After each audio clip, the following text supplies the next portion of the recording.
Salut les Veriens Et bienvenue dans votre émission d'actu à cœur ouvert. La semaine dernière a été un peu trop vite pour un récap intéressant et comme on n'aime pas bien brasser de l'air, autant tout compiler cette semaine. Avec cette fois-ci une grosse série de jeux dont le retour de Alyx Vance en VR qu'on traitera en seconde moitié de la vidéo. Allez, on s'abonne et on active la cloche et c'est parti. On commencera donc par un peu de rattrapage puisque le plutôt bon Dead Secret Cycle est enfin disponible sur MetaQuest 2 et Pro. Ce jeu d'aventure et d'horreur se passe 5 ans après les événements de Dead Secret. Vous devrez suivre les indices laissés par un maniaque armé d'un rasoir qui rôde dans les rues hivernales de Chicago. Vous pouvez explorer librement tous les coins et recoins de l'environnement très détaillé et devrez résoudre des énigmes. La collecte des objets sera au rendez-vous et il faudra interroger les locataires des environs qui ont tous quelque chose à cacher. Le tout reste cependant assez linéaire et il y a peu d'impact concernant les choix que l'on vous propose. Il vous en sera en tout cas demandé 15 € et on vous laisse comme toujours les divers liens en description de la vidéo. Un peu plus cher, c'est Colossal Cave qui est aussi de sortie sur Quest 2 et Pro. Pour 40 €, vous retrouverez l'un de ces vieux jeux d'aventure de l'époque qui a été complètement repensé et réimaginé pour la VR. On passe donc d'une histoire avec des lignes de texte à une aventure narrative de type point and click. Le jeu ne bénéficiera pas d'interaction VR de qualité puisqu'il ne s'agira que de cliquer sur les objets à distance, mais ça n'empêchera pas aux fans du genre de découvrir les nombreux trésors perdus et d'anciennes civilisations dans un gigantesque donjon caverneux avec un système d'exploration qui n'est absolument pas linéaire. On passera des cavernes à l'espace avec le trailer de lancement d'Orbital Strike VR prévu ce mardi. Le titre vous permet de contrôler une flotte de vaisseaux depuis l'extérieur du cockpit. Vous êtes donc directement dans l'espace et vous déglinguez aussi vous-même les vaisseaux ennemis avec votre fusil. Un concept un peu particulier qui évite les dodgefights gerbants pour une partie des utilisateurs, mais vous aurez quand même à vous déplacer en ligne droite avec des réacteurs au bras. Orbital Strike VR utilisera votre room scale si vous avez de la place et pourra également se jouer assis. Proposant une campagne complète et de la coopération en ligne, ce jeu de combat tactique dans l'espace arrivera donc sur PC via Steam ce 31 janvier.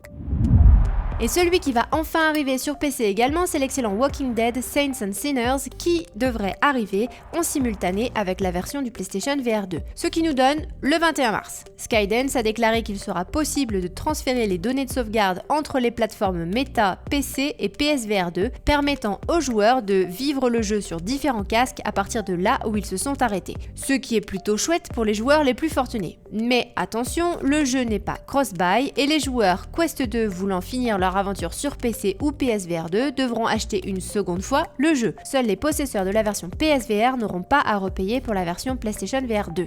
Les joueurs Sony seront d'ailleurs contents d'apprendre que le très bon Tonesman's VR arrivera au lancement du casque. Les développeurs expliquent utiliser les retours haptiques du PlayStation VR 2 pour certains effets comme la possibilité de ressentir les tremblements de terre. Vous pouvez également sentir ce que vous tenez dans vos mains grâce au déclencheur adaptatif. On rappelle que ce jeu de gestion hyper détaillé et hyper interactif est sorti sur PC en version définitive l'an dernier, qu'il propose une campagne sur 13 îles différentes avec plus d'une vingtaine de bâtiments uniques et que le mode Sandbox permet de lui offrir une très bonne durée de vie. Ce ne sera par contre pas le cas de Silhouette qui vient de sortir cette semaine. Pour une dizaine d'euros, ce titre sur MetaQuest 2 et Pro n'est clairement pas sans rappeler un certain Shadowpoint. Il vous plongera dans un jeu d'aventure énigme et il faudra donc utiliser les ombres pour avancer dans l'histoire. La différence avec Shadowpoint est donc la prise en charge du hand tracking pour résoudre les diverses énigmes. C'est donc particulièrement amusant et instinctif, mais on regrettera par contre face à Shadowpoint des graphismes beaucoup moins fins et une durée de vie assez similaire entre 2 et 3 heures selon votre niveau. Allez, c'est le moment de... L'instant des contracts. Bon, j'ai vu qu'il y avait quand même pas mal d'incompréhension et de critiques concernant le casque d'Apple dans les commentaires. Alors oui, il arrivera bien cette année et il a simplement du retard. Et la chaîne Notech, qui m'a notamment aidé à découvrir le matos audiovisuel, a proposé cette semaine une vidéo sur le sujet. Et passé l'intro qui n'est pas représentative du marché par manque de recherche sur les données, je pense, le reste explique plutôt très bien ce que risque de proposer Apple et ce pourquoi il va réussir à vendre son casque aussi cher à beaucoup de monde. Donc si vous ne comprenez pas trop la proposition d'Apple, je vous invite à aller voir le débriefing et je vous mets le lien en description de la vidéo. Allez, actu suivant. Les fans d'Alyx Vance seront ravis d'apprendre que celle-ci est de retour puisque le mode VR pour Half-Life 2 épisode 1 arrive ce trimestre. Comme auparavant, vous devrez posséder Half-Life 2 épisode 1 dans votre bibliothèque Steam pour accéder à ce mode, bien que chaque épisode nécessite une build distincte qui se télécharge en supplément dans votre bibliothèque Steam. L'épisode 1 conservera les changements de vue déjà implantés dans Half-Life 2 VR, notamment pour le gameplay assis, mais aussi les vignettes ajustables pour limiter la cinétose et la caméra à la troisième personne en véhicule. Le tout sera bien évidemment gratuit, mais on vous rappelle qu'Half-Life 2 reste un jeu d'ancienne génération qui se veut rapide et que limiter la vitesse de déplacement pour limiter la cinétose augmentera du coup la difficulté pour esquiver les ennemis.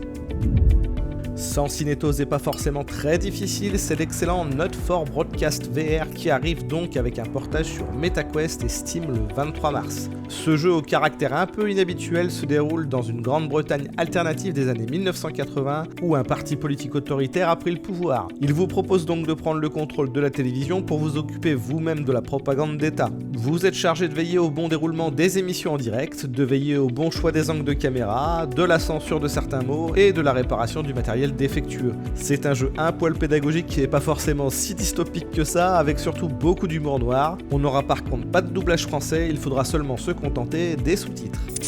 Avec moins de narration et plus d'action, c'est Thrill of the Fight 2 qui est enfin annoncé. Conçu cette fois par Halfbrick Studio en partenariat avec le développeur original, ce jeu de boxe qui se veut beaucoup plus simulation qu'un Creed devrait rester fidèle à ses mécanismes authentiques tout en faisant quelques ajustements. Le studio Halfbrick à l'origine de Fruit Ninja VR tient surtout à apporter des améliorations à l'ensemble avec son expérience, comme de meilleurs retours audio et visuels. Par ce biais, les joueurs connaîtront mieux l'efficacité de leurs coups et cela devrait permettre de faire des ajustements à mi-combat pour obtenir la victoire. L'autre grande nouveauté de cette suite sera le support du multijoueur qui permettra aux joueurs de s'affronter virtuellement sur le ring.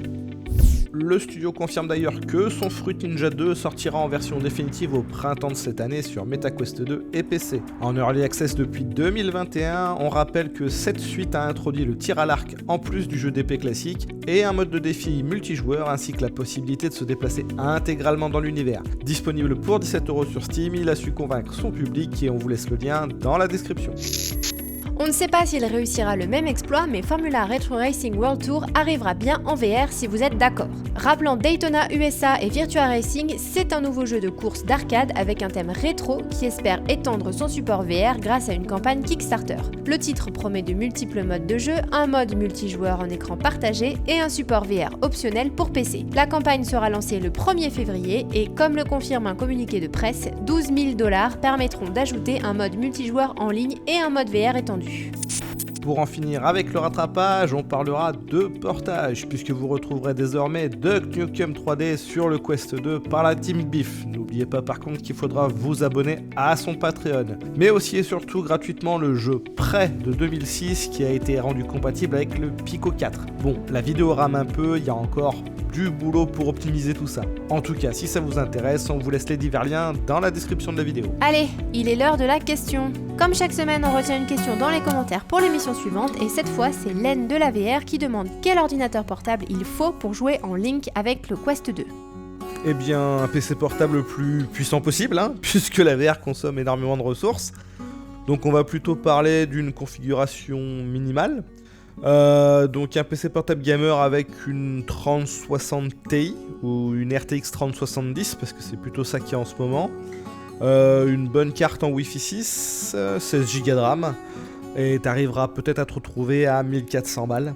Après, si c'est juste pour faire du Beat Saber, une RTX 3050 ça va suffire et un PC moyen fera très bien l'affaire.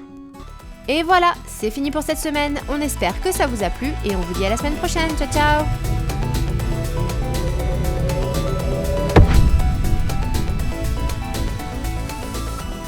Je suis tombé l'autre jour sur un photographe passionné de VR nommé Thomas Hübner, c'est un Allemand, et donc il a lui-même fabriqué un système VR avec 2 appareils photo pour pouvoir faire des clichés assez fous. Il est aussi passé à l'EOS R5 que j'aimerais bien avoir, mais il n'y a pas les sous. Et donc il nous file gratuitement les rendus qu'il a fait, et c'est juste magnifique. Donc je vous laisse les liens en description de la vidéo si ça vous intéresse.